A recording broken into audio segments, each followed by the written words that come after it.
Hello, everybody. It's Graham. It's midday. It's Friday, which means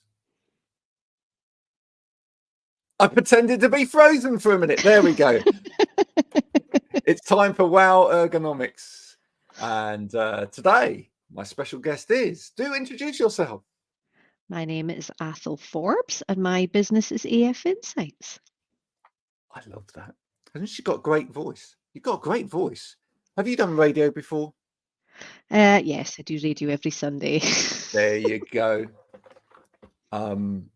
What's your radio show? Tell us about your radio show first. Yeah, so that was an accident, really. And it just shows you, like, My whole you life's know, an accident, Athole. yeah, pretty much mine is the same, to be honest. But it just shows you the power of networking in your business. So I co-run a networking group called Linked Online. So we get loads of cool people in. And one of the people in there had just bought a radio station, and we were really quite friendly. And then when he bought the radio station, we started bumping ideas about things that he could do on his radio station that would give back, on topics that might be useful to people to help them in their everyday lives. So initially he was wanting to do a little book called The Little Book of Hope. But I said, no, you're a radio station. It has to be the Hour of Hope. And in that hour, you give, useful things to people. So we chatted about it a few times. And then he said, do you want to come and do it with me? I'm like, no, I don't know anything about doing a radio station. How would I do it? And he's like, Athole, as long as you had the right kit, it would be, it would be fine, and you would be doing it with me. I'm like, I don't know. But he's like, I think you'd be fab. So I did it, and I was terrified to start off with, like every Can I time I ask came you? on. Yeah, can I ask you a question? Did you have to learn to drive? Yes. Yes. He taught you to Yeah. drive. Now, drive, for those people that are listening, stroke watching to this, is a term used in radio, and it's got absolutely nothing to do with getting in a car. It's got everything to do with using the equipment in a radio station. So it's all to do with driving the desk, is what we say. So you have in front of you have a mixing desk, and you have various bits and pieces, buttons that you've got to press and whatever. So you got taught all of that? No, I didn't get taught any of that. He does all that. All I have to Oh, do is he does that. he does all that. Yeah. So, like, if he'd asked me to do any of that stuff, Graham, I would have been like, no. That's the most fun bit, though. Oh no. I think I would get. He said to me, "Oh, I can teach you be a presenter on here if you want." And I said, no, I don't think I'm quite ready for that. I'm okay to turn up and chat on a Sunday about topics that Right. I know about, but I don't know if I'm ready to upskill to that level yet.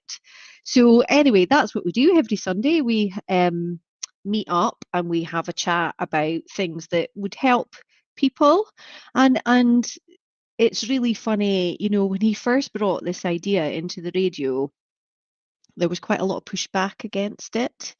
Really? Yeah, people didn't like people that were there because they're music guys. The chatting is just something that you do in between the music. So they kind of thought that the chatting wouldn't work.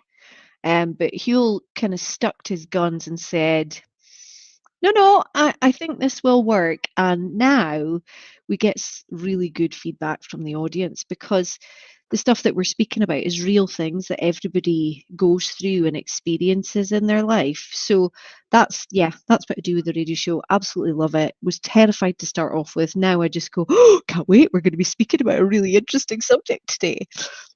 Oh, that's good to know. Right, I've got a few questions based on that, and then we'll get talking about what it is that you do on a day-to-day basis. But so the first thing is, I love the fact that you actually, at some kind of networking thing, met somebody who said, I've just bought a radio station, and you trusted them. Because it's the weirdest thing for anybody to say to somebody in a way, isn't it? It's like, I bought a radio station. You don't just buy a radio station. I mean, did he? Did he just Yeah, buy a radio station? He yeah. literally just had he ever done a radio station in his life before? Right. Okay. Weird. Really weird. Okay. What's the radio station called? It's called Filed Coast Radio. So it's based in Right. Blackpool. Yeah. Which is I like hilarious that. because I'm up in Aberdeenshire. You know, I couldn't be further away. Yeah. So you come in remotely on this. Yeah. Yeah. So you're on a telebalancing unit. There you are. Another piece of kit for people to know. Yeah. That's interesting. And so yeah, in terms of the type of radio, is that a community radio then? Is it? I think it was to start off with, but now he's got it's all Ofcom regulated and stuff, and it's now on DAB. So Yeah. he's, you know, getting it to a better place, and they sell advertisement and things on it. I think it's 24/7 as well. It's on all the time. So yeah, like that's all I know about it. But I don't get into that. I just turn up. Well, we podcast on a Tuesday, which is really good. Like we have a chat and then we podcast on a Tuesday. And usually on a Tuesday, we come up with ideas for what we're going to do on the show. And like this week, we had a chat on Tuesday and we were planning to do another show that we had organized for this week, but technically we couldn't make that work. So we had to pick another topic. And while we were chatting, Huel went, "Oh, this week needs to be about knowing your worth." And I said, he said, that's the thread of the conversation that we've had today. So that's our topic this week. But we've got a huge list of ideas of things that we can talk about. So sometimes we plan it up ahead, but other times there'll be topics that come up during the week for both of us that then kind of bump what we're going to do. Like we had one about boundaries a few weeks ago because both of us had stuff where we had to communicate boundaries to people, and one case of it hadn't gone particularly well. So, you know, we both decided that that would be a really useful thing to give to people, you know, how to do boundaries well, because I think a lot of people struggle with it. So some of it's planned and some of it's we've got a list and we just have a chat on a Tuesday and decide what we're going to do that week. I like it. We'll come back to the boundaries thing because we're going to go through a few things, obviously, that business owners are particularly bad at. And boundaries, I reckon, is probably one of them. A massive one, in fact. Just hello. I put his name up before, but hello to Gavin. There you are. I'm driving the desk. Gavin. You can see that. I'm doing that now. I'm pressing the buttons whilst talking. It's for anyone that thinks that men can't multitask, they can. Look at that. Simple as that. I can actually do the ironing at the weekend whilst doing the washing up and doing the laundry. See, I can do all of those things. Yeah, see, I just worry about the whole heated appliance while you're multitasking worries me somewhat. Does it?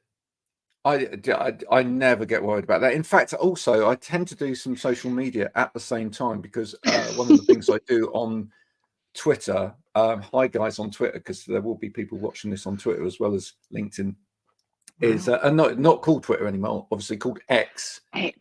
Because it's X. It needs that, isn't it? When you click onto it, it needs to go X. But yeah, one of the things to do is quite often on the Sunday is I do my ironing theme tune for the week. Wow. So I pick a song that you should iron to, and just trying to encourage more men to do ironing. Oh yeah, my husband doesn't do ironing, but he's a farmer. My husband's a farmer. If it's clean, that's a win. Oh right, okay. I suppose yeah. I get it to some extent. Yeah, I mean it's going to get covered in cow muck, isn't it, or whatever anyway. So there you go. It's a bit like people that iron socks. What's the point of it? No one sees your feet, right? So other people iron. Do you iron bedding? Like some people iron bedding. No. I don't think there's any point in that either. Well, the best way to iron bedding is to iron it when it's on the bed. If you're going to do it, is to put it on the bed first, then iron the bed, isn't it? Obviously. Oh my goodness, I would end up burning myself or burning something else, probably. Yeah. So if you're going to do it, you've got to buy yourself a portable iron that doesn't need the cord, so that you can do the Yeah. bed, or get yourself a steamer. That's another way of doing it. Or just roll about on the bed for a bit. That does it. The thing is, I've got 5 children. I just get the children to roll up and down the bed. It just gets all the greases out. 5. I've only got 2, and I can hardly manage them, Graham.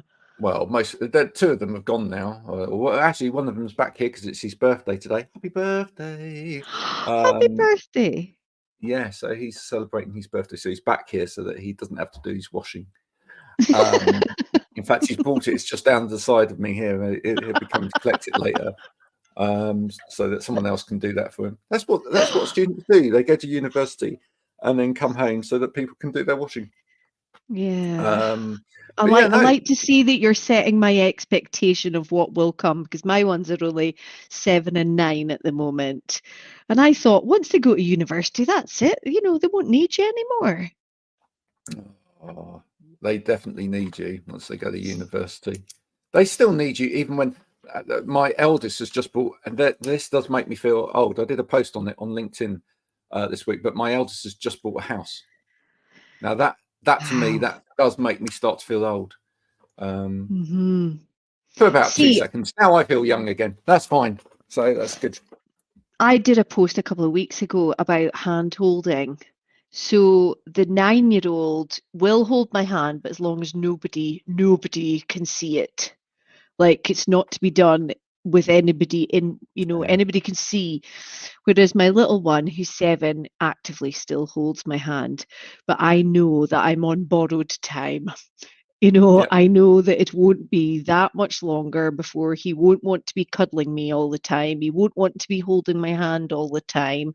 So I'm just enjoying every single second I can keep hold of that little mitt. Yeah. Well, I'll tell you now that you'll still be able to hold the mitt. It's just that the hand won't be in it any longer. It's just one day you'll look down and the mitt will be there, but the hand will have gone. Yeah, sorry to tell you that. I know, but the other thing as well is Harris is now started to get into you're embarrassing. He's not quite totally embarrassing. Like everything you say is stupid, and like, don't walk beside me, you're so uncool. He's not quite got to that point, but I can see it coming. But it's worse. He's not so bad with me. He's worse with my husband. What makes dads uncooler than mums? Oh, because they're dads. Simple as. Is it? Really? Yeah, it's really, really simple. And especially for lads.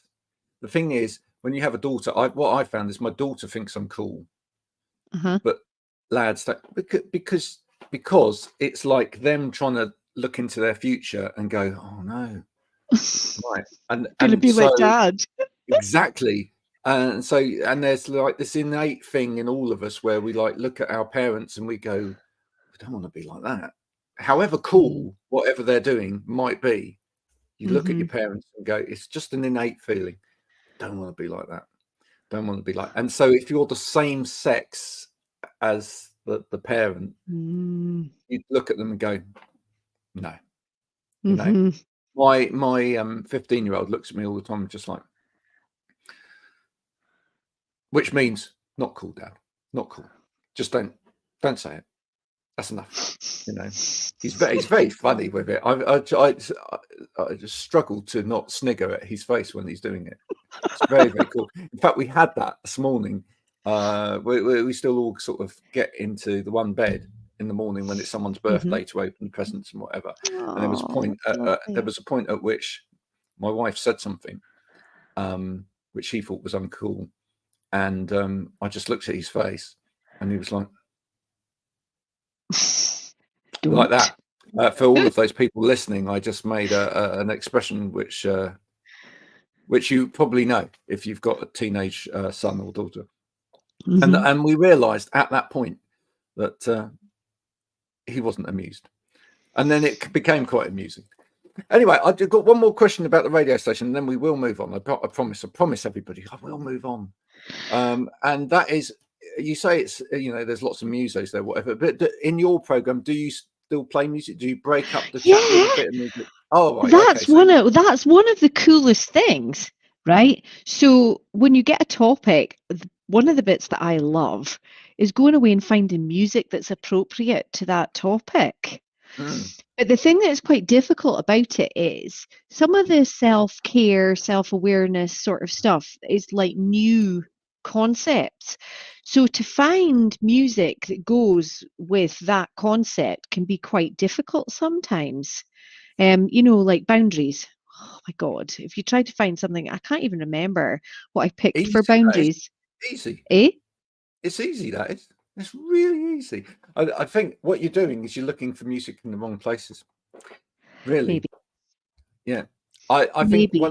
one of the things is I have my own podcast which is talking to musicians, Uh-huh. and what you got to do if it's a topic that's more contemporaneous, there's a great Mm-hmm. word, is you need to be seeking out younger musicians because Yeah, absolutely. they will probably will be writing about it.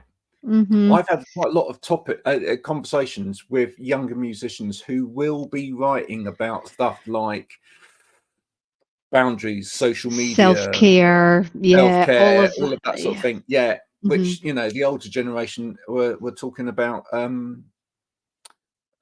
drugs, Mm. and Drugs and women. drugs with sex and drugs and Drugs rock and and rock and roll roll. Yeah, and all of absolutely. that. So maybe it's just like But the other thing is there's maybe an opportunity in there, Graham, because I know that Huel likes to put on young and unsigned artists. So if we maybe got like I'll maybe get in touch with you if I have a newer kind of one that I'm struggling and see if there might be anybody in your network that would maybe want to play something on the radio because I know Huel would love to give people that opportunity. There's some weeks, like last week, we did was it last week or the week before we did Recession? Well, my goodness, it was Money, Money, Money by ABBA, and then we had Material Girl by Madonna, and there was like loads of music that you could pick. And what I try and do is when I'm picking music for it, I try and get an age spread. So, like, it's not just, I tend to pick newer stuff, but I try to look for older stuff too. And what one of the fun bits of the show is I pick and Huel picks, and then we decide from which ones we've picked, which ones we're going to do. And I'm always surprised at the stuff he picks, and he's always surprised at the stuff that I pick. So it's actually one of the cool bits about doing the show is that we do the music and the chat too. there you go, there you go. My co-presenter on A Better Way of Life, which is a podcast that which is also the name of the business. Marianne says hello. Hi, she's Hi, listening in the background, Marianne. which is lovely. Right, let's talk a little bit about what it is you do on a day-to-day basis then. So how what is it you do? How did you get into it? Yeah, so I've had a bit of a like I just spoke in another podcast a couple of weeks ago about how I've ended up here. Oh, sorry, that's my Mac. If you happen to do any kind of you do this, like Do it things again. pop up. Do it again. Do it again. I think is it two thumbs? Oh, now it's not doing it on demand. It does it All right. randomly. Like if you do this one, I don't know if it's going to work. No, it's not working. So cool You do that all was. these weird things. I did a post about it the other week. Sometimes you can do stuff and stuff appears on your Mac. But yeah, I did a podcast the other week where the person had said, "How come you used to work offshore on the oil rigs and you've ended up doing what you're doing now? That seems like a huge jump to what you're doing now, but it's not really. So I was in the oil and gas industry for like 20 years, and I worked offshore.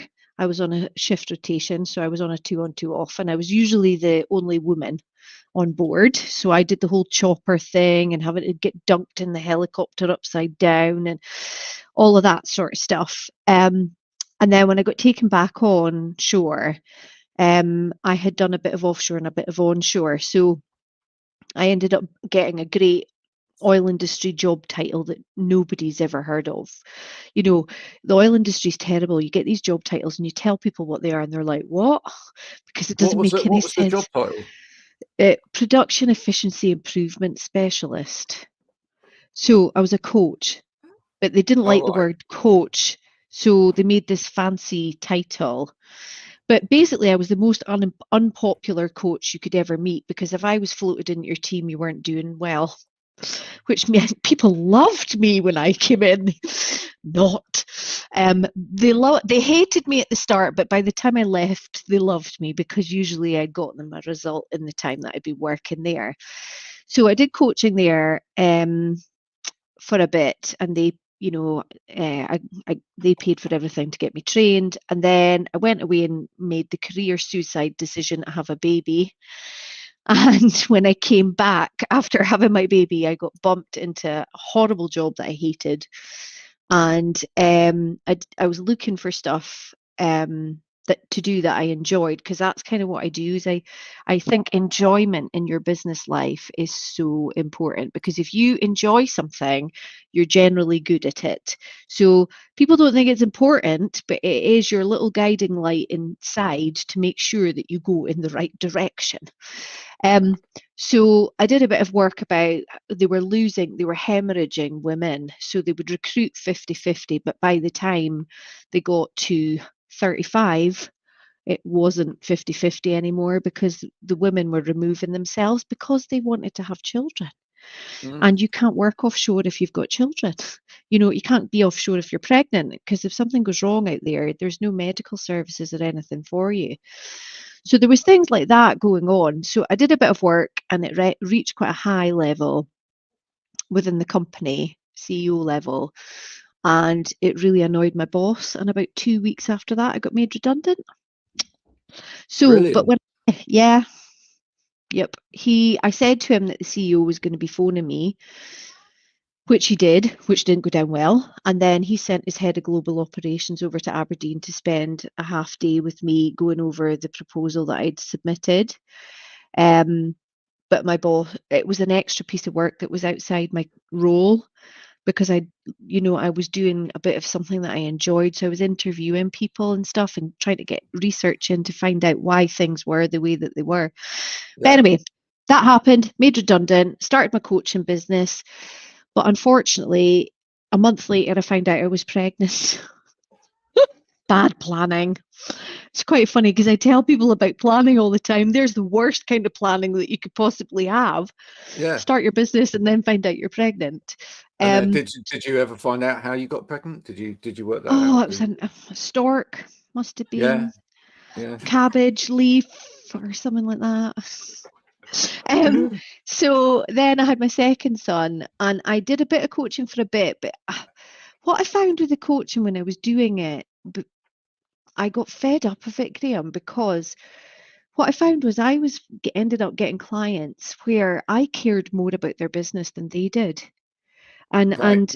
I was having to push them, and that's Mm. exhausting, like, and I became a bit of an enabler.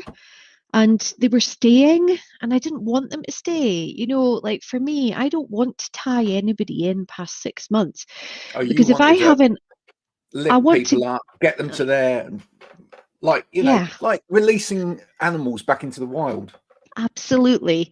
And if Yeah. I haven't managed to upskill you properly in 6 months, I'm not doing my job properly. Mm. And so for me, I kind of, I stepped back from it, and then I thought, the kids were little. You'll know, if you've got 5 kids, when you've got little ones, two under 3, I needed to do something just to keep my head in the game, but that would fit around the kids being small. So then I went away and I was ghostwriting LinkedIn stuff for people. So I did that for 2 or 3 years, because with that, it fitted well with my life. I could just have a little chat, and then I would go away and write. So it was perfect. It meant I didn't have to have a lot of face-to-face stuff. So I was doing that, and then, quite a few writing clients. And then the end of last year, I just got fed up of it. Like, I didn't want to be doing it anymore. So I was speaking to Hugh, who I do the radio with, and he's like, Athole, you're really good when you're training. And I said, hmm. He said, you bet you've got loads of training sitting on your shelf. And I said, yeah, I do. I do. And he said, go and look at your training and pull out the stuff that you love delivering the most.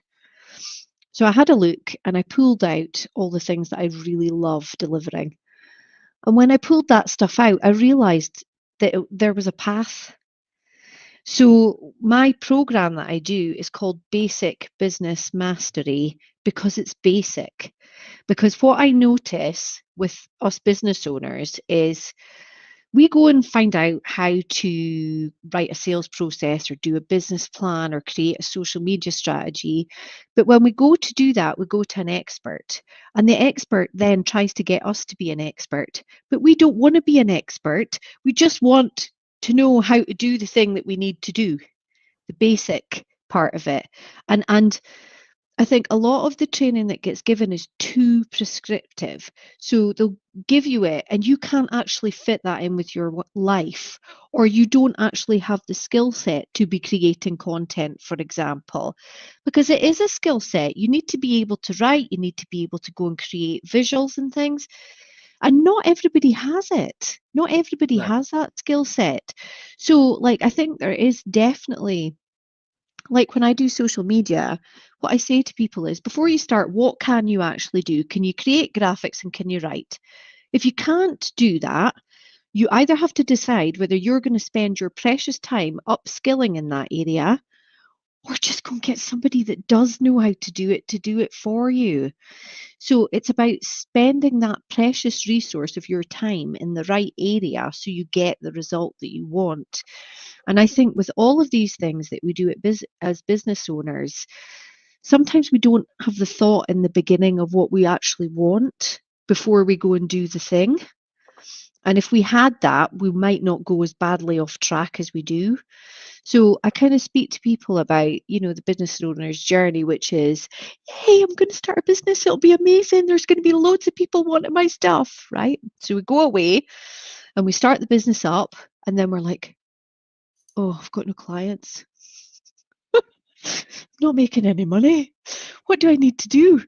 So, and then you have to go and learn all of these things that you need to do to be able to run your business. So this course is for those people that are just starting and are totally overwhelmed and they don't know where to start, because there's seven elements to supercharge your business.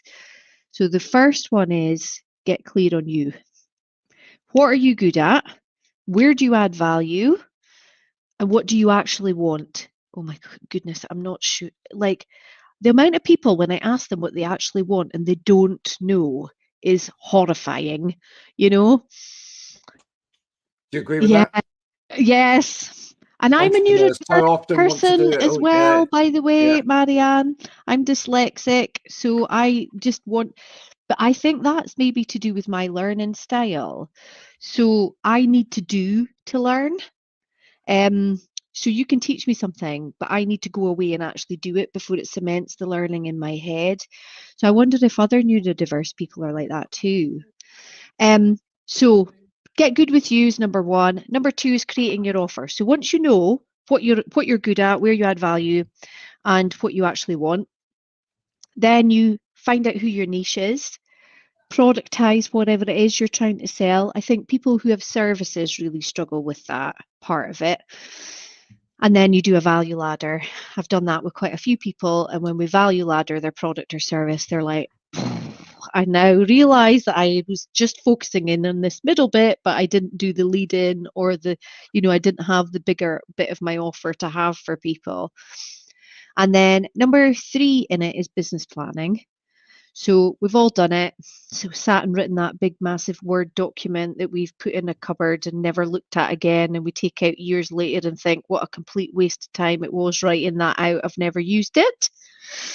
But my business planning isn't like that. You get an action plan and it's to keep you doing the stuff that you've committed to do during the year. So I'll show you how to do the bits of it, but I'll also give you an action plan of what you need to do to go away and build your business. Just a little thing on that. You say we've all done it. Everybody's done a business plan. Everybody's done this.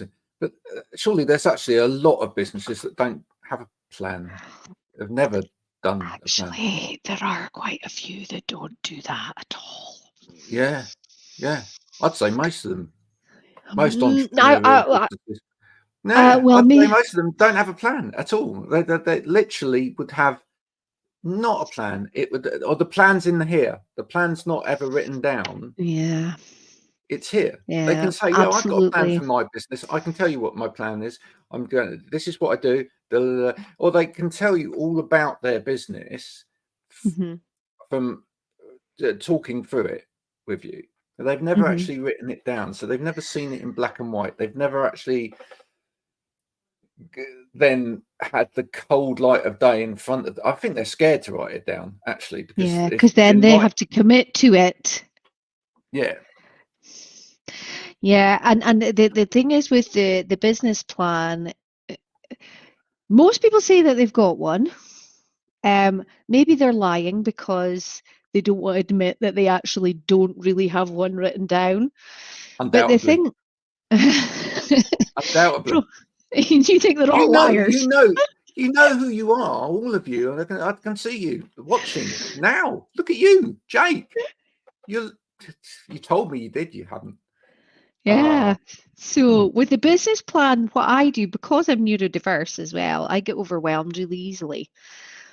So what I do with my business plan is I put filters on and only filter for a week or 2 weeks. Because if I look further out than that, then I start freaking out that I've got too much stuff to do and it's just not helpful for me. So the way that I've set up my business plan is because you use the filters and the action planning part of it to help you.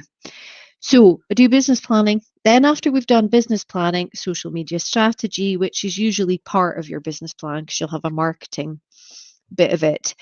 But with the social media strategy, what I kind of get people to do before they even start is be honest about what skills they've got, be honest about how much time they've got to spend on it, because as you well know, it can hoover up loads of your time very quickly.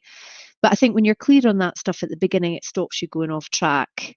And most important top tip for social media strategy is now you've got your niche, which you did in module 2. Where do they hang out? Because if you're working on a platform that your niche is not hanging out on, that's a complete waste of your time. So I do all that stuff in social media strategy, and then I do sales process. Loads of us business owners just say, people say the word sales and it puts cold chill through us. We don't like it. It feels icky.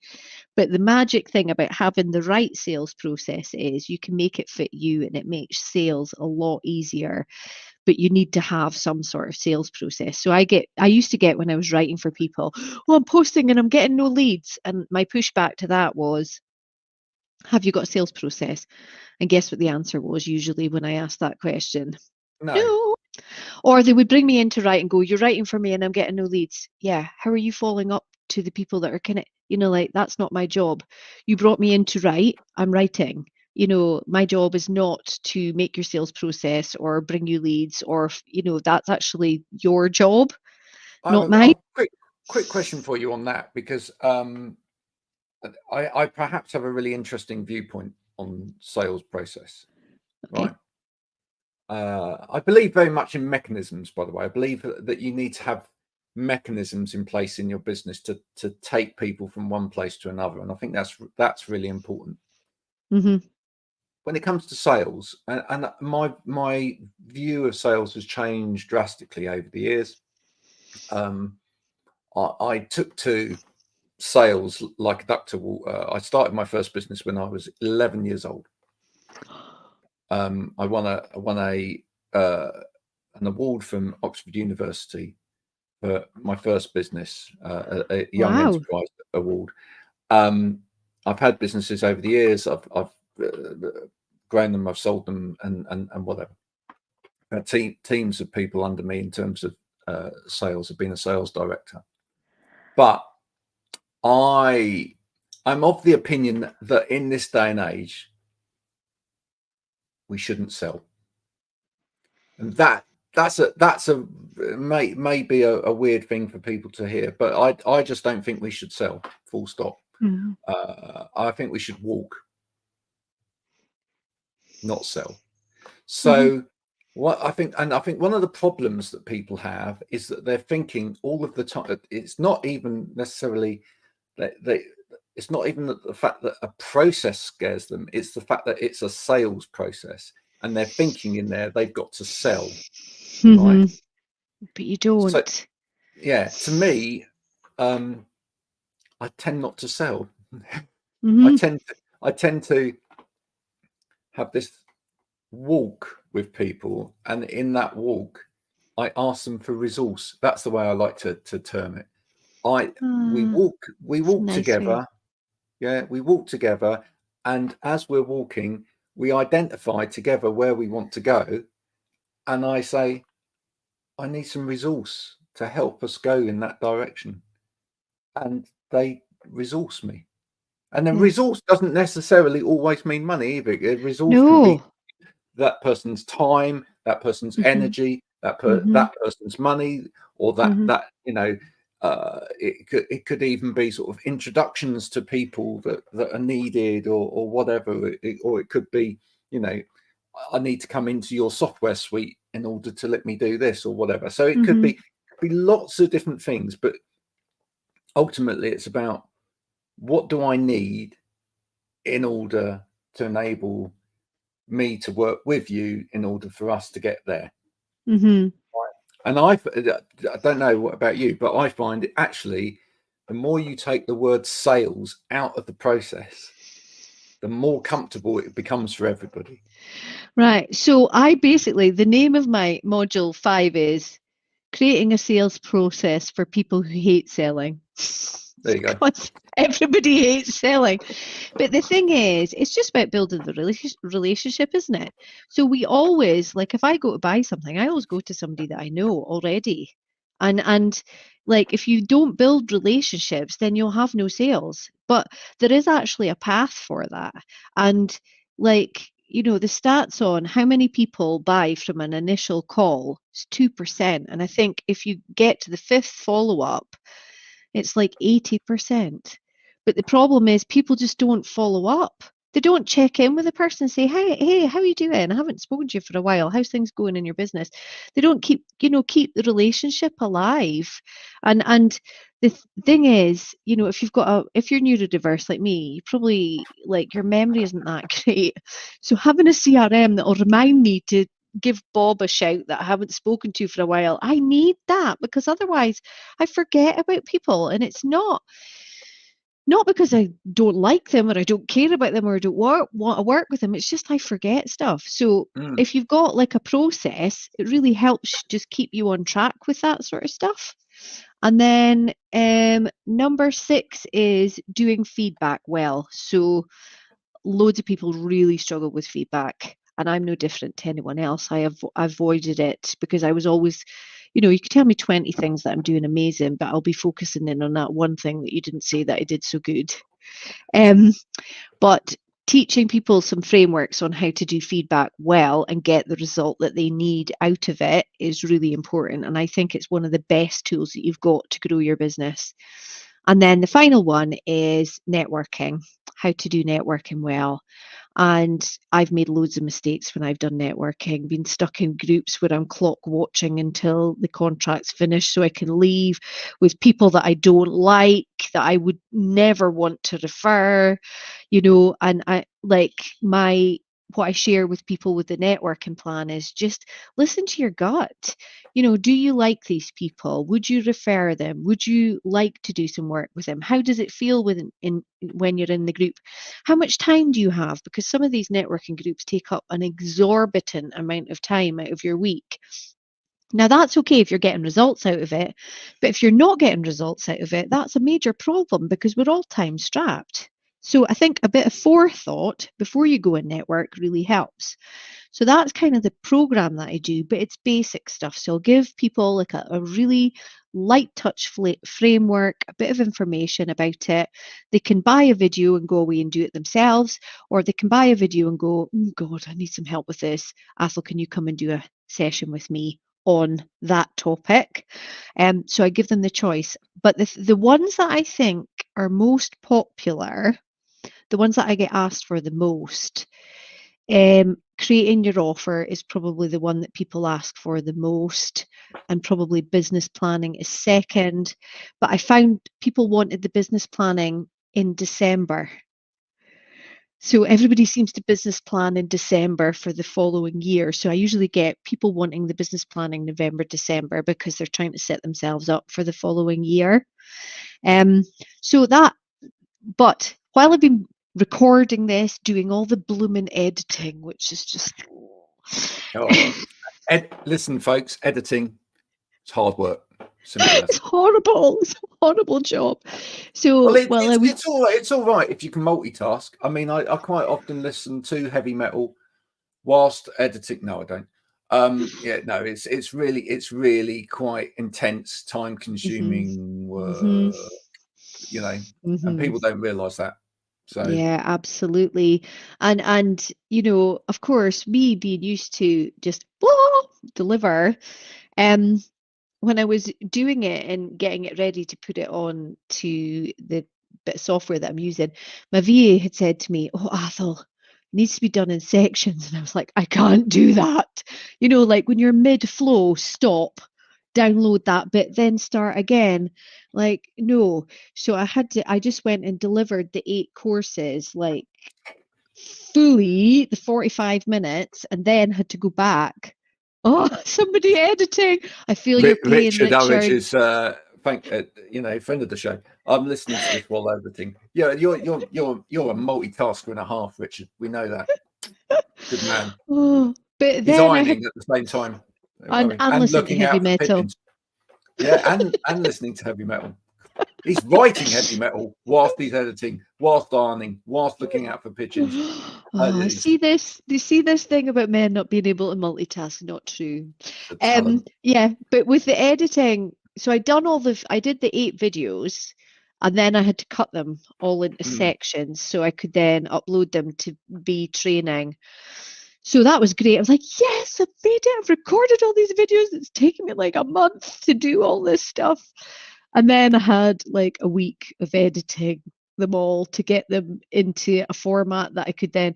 So with the program, now I've got to go and I've taken my website down. I'm doing all that, and then it'll get put up. And then I've got quite a lot of meetings for people that are wanting to speak about the product and stuff. So I'm just in launch at the moment. Yeah. So I've kind of not been speaking to people so much over the last wee while because I've been busy doing all of this stuff to get it ready. So it's kind of timely that you messaged me this week saying, "Hey, Athole." Well, now this was a point that I just wanted to raise as well. My big business tip in life, full stop, is be cheeky as well. Because if you're not cheeky, you're going to lose out, right? Because I literally just messaged. I mean, I think we had one little chat about some post or something like that, and then there was and then we connected. There was an introduction and whatever, and then I just immediately said, "What are you doing midday on Friday?" And she said yes. And now she's here. You see, and sometimes I think people just think too much. They just beat around the bush, and I just don't think like that. I just think, let's get on with it. It's just, Do you know what it is? I think it's a mindset thing. So, like, I just think for me, LinkedIn, right? My LinkedIn is just the best opportunity I have to meet cool people. And I've met so many really cool people from all different places. And I think if you're open to that and think this is just an opportunity to make a new business friend, it just works. If it's when people think, "Oh my goodness, I've got to go onto LinkedIn and post," then it just like sucks all the joy out of it, and then it doesn't make it fun. So if you approach anything with the mindset of, oh my goodness, like editing, caught after we've just been, if you go into editing, you go, "Oh God, I hate editing. It's going to take ages." And like it just makes it. Whereas if you go at yourself, right, okay, this is going to be painful, but if I get it done, my courses and that will all be finished. And if you just approach something and just switch your mindset about it, it doesn't seem like such a drag. If you think it's going to be a drag, it will be. Well, do you know what? That's interesting because anyone hate to self-promote other shows, but if anyone wants to listen to our podcast next Friday, 8 a.m. in the morning, on Friday, and Marianne will know that one of the first things I talk about is approaching every day like it's Friday. Because you know, and when you read these posts during the week, right, where it's like it's Monday, or it's like, oh, it's hump day, or whatever, you think, get off yourself. Every day is like Friday, right? Yeah. You know, like the Cure song, yeah. It's I don't like Friday, Monday. I'm in love, yeah, right, yeah. It's basically you've got to have that kind of mindset, right? It's just like, you know, every day is Friday, every day is a positive day. Make that your mindset, and then Yeah. boom, you get into it. We're And so good at like, yeah, but the thing is, you can plan it as well. So, like, you can plan it so it isn't like that, right? So, if you have something like Ian, my business partner that I run Linked Online with, which is our networking group, Ian's a really big introvert and he's a total techie guy. And he does a face-to-face event every month. Yeah, he's one of them in his cave. Right. So he does a face-to-face event once a month. And he's hilarious. When he comes on the next day, he can't even talk or anything. You know, like it's like somebody's just emptied everything out of his tank. He can't, like, because he's had to spend like 3 or 4 hours in the company of lots of people. So I said to him, Ian, I know you find this exhausting. He's like, I do. I said, why are you putting yourself through this? Do the event, but then the next day take the day off. And he's like, I can't. I've got to run the networking meeting. And I said, but you've got a business partner. You know, I might not do it as amazingly well as you do it, but I'll do it adequately enough. Let's just us do a deal that when you've got an in-person event, I do the meetings the next day. How's that? He was like, really? And I said, yeah, that's the whole point of having a business partner, is so we can help each other out with this sort of stuff. It's amazing. It's amazing. But if you think about it and go, right, this is going to make me exhausted. I'm only going to do it for a little bit. And then I'm going to go and do something that I really enjoy doing to fill my tank back up after I've just drained it doing the monotonous, horrible stuff that I don't like doing. Now, there may be people watching. There may be people watching. There may be people watching that are thinking, as you do quite often on this show, what on earth's this got to do with ergonomics, or what's this got to do with you know, well-being or whatever? I'm going to tell you, because I always manage to turn it around.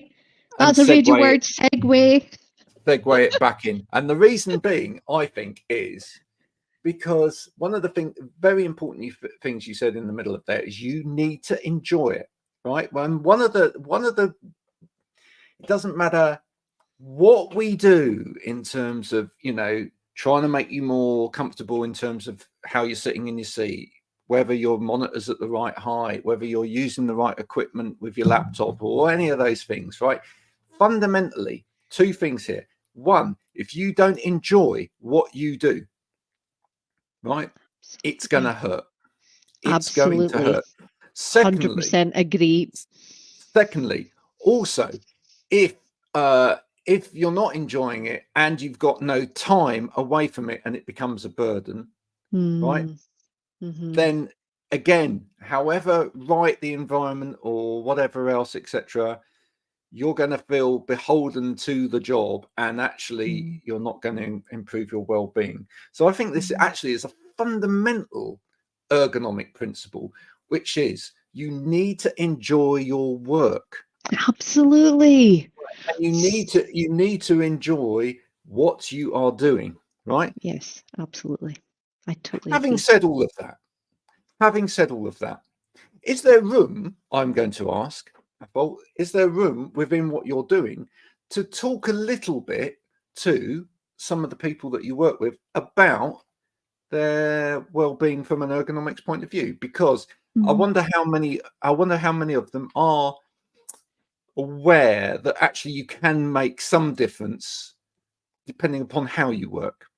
So, for example, one of the main things that Stephen, who's not here today, hi Stephen, wherever you are, will talk a lot about, because that's what his company Baccarat Carson do, is things like laptop stands and whatever. We still see so many people hunched over a laptop for long periods of the day and whatever, and it's Mm-hmm. absolutely killing them.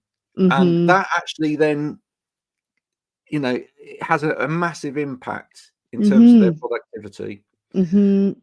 even if they do enjoy it, because actually they can't stay comfortable, you know, and things Can like I? taking breaks and whatever. Yeah, go for it. Right. So I had a double mastectomy and reconstruction, Right. and massive, like I woefully did not know how big that surgery was going to be. Right.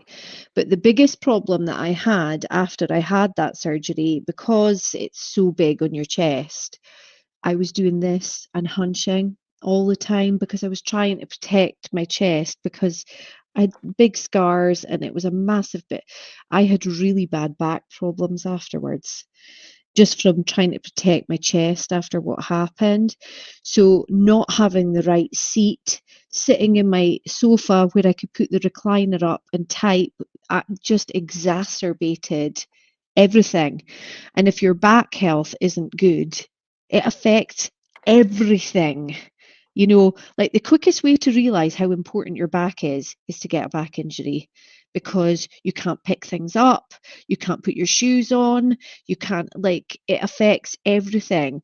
So actually looking after your back health, I think, is so important, because if you don't have it, you can't do anything else. So, you know, doing the stuff that you do, people, unfortunately, though, people don't realize that they need what you've got until it's too late. Yeah, absolutely. And I will pick up on Richard's points, but I can honestly say I love my work. I know you do, Richard. We love your work as well. I think poor posture and problems of that sort often spring from not enjoying one's work. I do. I honestly think that you, to some extent, it's to do with what you've got in the environment and how you're using it. But I also Mhm. think that it's then exacerbated by if you close up because you don't enjoy something, you Mm, adopt postures that are mm, almost defensive and mm, sullen and stuff like that. Whereas mhm. actually, you know, if you enjoy stuff, then you physically open up a little Yeah, bit more. yeah. It's really interesting. In times when I've been to offices in different parts of the world, Holland's a great example, Mhm. and I've often talked about this. You know, whereas in the UK we sit and we tend to, in an office situation, we tend to all do this, and we kind of watch other people and just see how little they're moving, and we kind of don't move, you Mm. know. And someone comes into the office and we go, or you know, if we're feeling really, you know, really adventurous, we go, hi, right. And then I've been to, you know, places like Holland, and you know they're sat there in the office and they're going, hello, yes, oh, hello, yes, come on in, right. I'm going to yes, I'm going to stand and let's have this meeting now. And yes, and it's like, yes, come on, you know, and there seems to be so much more movement, yeah, Yeah, and and it's infectious as well. It's really infectious. yeah, I used to work in open plan and I hated it because obviously I'm neurodiverse, so I suffer with sensory overload quite a Yep. bit. And I've actually got Erlands, so that's a Oh light wow. thing, Yeah. which I didn't realize until my son was diagnosed as having Mears Erlands and being Erlands. Yeah. dyslexic. So I only realized probably in the last 2 or 3 years. And then it was like, ah, that's why I don't like fluorescent light. And that's why when I worked offshore, it was all fluorescent light. I was exhausted all the time because my brain was having to process, you know, twice as hard as anybody else's brain because of the light thing. I'm just going to Um, interrupt very quickly just to show you this, by the way. This is a Backer product, by the way. what's that? It's a big See, lightsaber. look, No, it's it's not just made really. me do a thumbs up again, and I never did anything Ah, there. look at that. So No, annoying. this is actually a product called Energy by Light from Backer. Right. And if I can demonstrate it really quickly, if I press my little button here we go, hopefully, yeah. So I'm just going to do this. Hopefully you might see. Yeah, Oh, it's hang getting on. dimmer. Yeah. Or how about, there's brightness offset.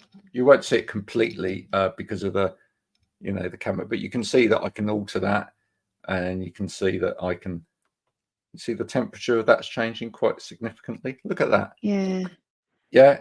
So anyway, this light changes during the day to fit with your circadian rhythm. Oh, right. Okay. See, what I've got is I've got Erlen's. So you see those people with the funky colored glasses on, and you think, oh, you pretentious person wearing blue glasses. But actually, it's not at all. it's not. They actually need it. So I've got Erlen's, but the really cool thing is I've got a Mac, and the Erlen's filters are built into the screens of the Mac. So I don't need to wear my glasses, my colored, they're grey glasses I have to wear. So actually, with your Mac and your phone, you just switch the Erlen's filter on. It means I don't have to wear my glasses. And then if I do have, I've got my little grey glasses that I have to wear if I need to go anywhere that's got loads of fluorescent light and things. So like there's like for every kind of condition that you've got, there is a fix. My earphones are noise cancelling ones, which really helps me. So if I went into a busy office, I would have my earphones on and my glasses probably just to help me manage that. Otherwise, I get sensory overload quite a lot. But that's the thing with this stuff. There's always something that you can get if you've got an issue.